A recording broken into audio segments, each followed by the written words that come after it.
मेरे मोहतरम बुजुर्गों और दोस्तों, ये हमारी खुशनसीबी है कि हमारे बीच में आज एक ऐसी अहम शख्सियत उर्दू ज़बान के हवाले से भी और अंग्रेज़ी ज़बान के हवाले से भी इस बज़्म में मौजूद हैं। हमारी मुराद जामिया मज़हरुल उलूम बनारस के मुअल्लिम और उस्ताद गिरामी जनाब अफसर अहमद साहब हैं।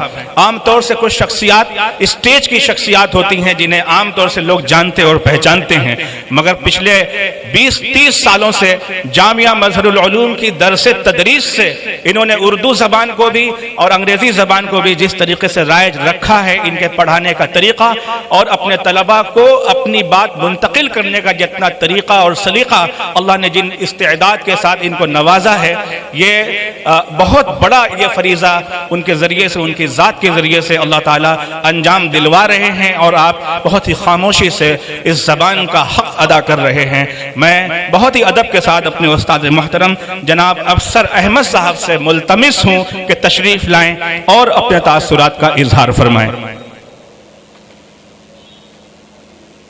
अस्सलाम वालेकुम। मैं 2-4 मिनट लूँगा सिर्फ।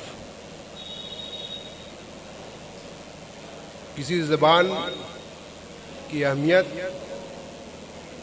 और उसका कंटेंशन और उससे जो है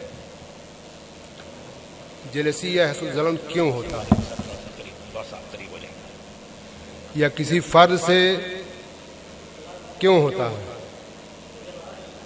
तो एक चीज़ है उरूज, तरक्की। तो हमारी ज़बान जो ये उर्दू है, इससे कंटेंशन या हसद क्यों पैदा हुआ और आज हमें ये क्यों, आवाज़ नहीं जा रही है, करीब आ जाएंगे। कहाँ आप करीब आ जाएंगे थोड़ा सा। आज हमें ये क्यों ज़रूरत हुई कि हम यौम उर्दू और ये सब जलसे वगैरह कर रहे हैं।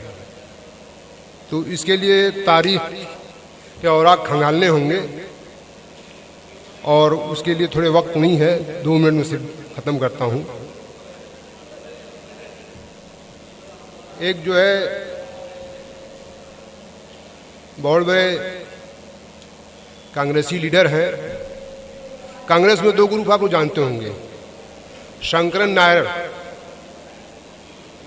नायर 1897 में अपनी सदारत जलसे में कहा था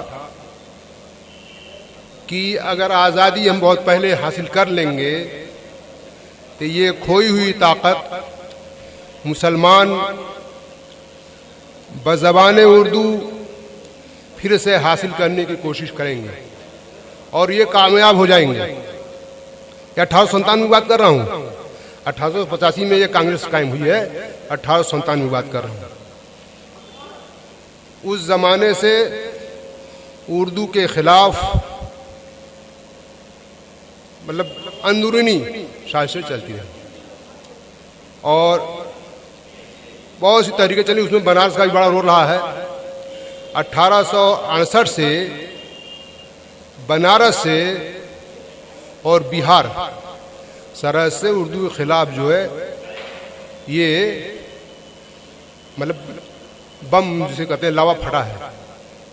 और सन 1900 में यहाँ से उर्दू के जो हमारे जो काम के जो ये हमारे कोर्ट्स वगैरह के सब जो है सारे निज़ाम उर्दू में चलते थे, उर्दू रस्मुल ख़त में से थे। और उर्दू रस्मुल ख़त का जो ये जो हुआ है 1837 से हुआ है। पहले उससे पहले फारसी का निज़ाम था। तो ये 1900 में ये खात्मा हो गया इसका। ये मैकडॉनल्ड एक जो यहाँ गवर्नर था, उसी के हाथों से उसी की पीरियड में हुआ है। लेकिन इसका जो है आखिरी जो कील जो इसमें ठोकी गई है, आज़ादी के बाद जमहूरियत के नाम पर एक वोट के ज़रिए से, एक वोट प्लस माइनस के ज़रिए से इसको हटाया गया है। वो नाम नहीं लेना चाहता मैं, एक और किसका था, कौन था, बहरकैफ। तो ये उर्दू ज़वाल पजीर न हुई है न होगी, इसलिए कि फितरी ज़ुबान है। इसी फितरी ज़ुबान को महसूस करते हुए 1936 में हमारे बाबाए कौम जो कहलाते हैं, उनका भी मैं नाम नहीं लूँगा, कहा था ये तो मुसलमानों की ज़बान है, ये तो कुरान की स्क्रिप्ट है, ये मुसलमान बादशाहों के जरिए से पैदा की गई है। अगर मुसलमान चाहते हैं तो इसको बचाएं या चाहते हैं तो फेंक दें। लेकिन यहीं पर मैं अंग्रेजी शायर मैथ्यू अर्नोल्ड की एक लाइन पढ़ना चाहता हूं।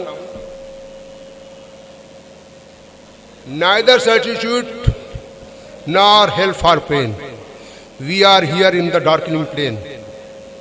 वो दूसरे कंटेक्स्ट में लिखा है, इंडस्ट्रियलाइजेशन के कंटेक्स्ट में लिखा है, लेकिन यहाँ पे ये है कि हमें खुद अपना नस्बुलैन मालूम नहीं है, ज़बान क्या है, मादरी ज़बान क्या है, हम क्या हैं, हमारा वजूद क्या है, सिर्फ माश, सब कुछ माश, इसी में हम आज तबाह हैं, बर्बाद हैं।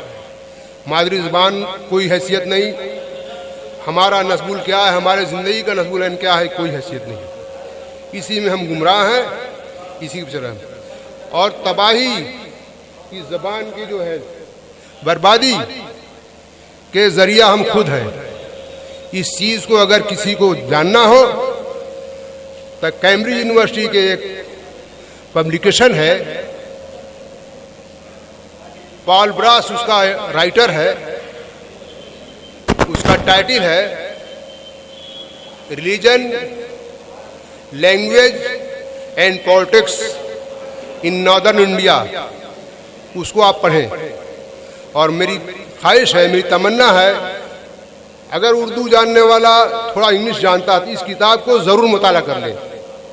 अगर ये ना कर सकता हो तो एक गगन बहुत पहले, अभी पर्चा निकलता भी कभी भी, उसका एक नंबर, स्पेशल नंबर आया हुआ है, हिंदुस्तानी मुसलमान और ज़बान,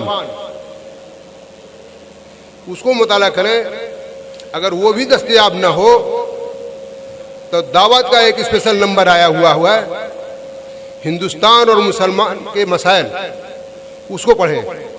उसमें उर्दू के मुताल्लिक सारी जो उसके ख़िलाफ़ जो हमनवा लोग हुए हैं, सब चीज़ें मिलेंगी आपको। बस, अस्सलाम वालेकुम।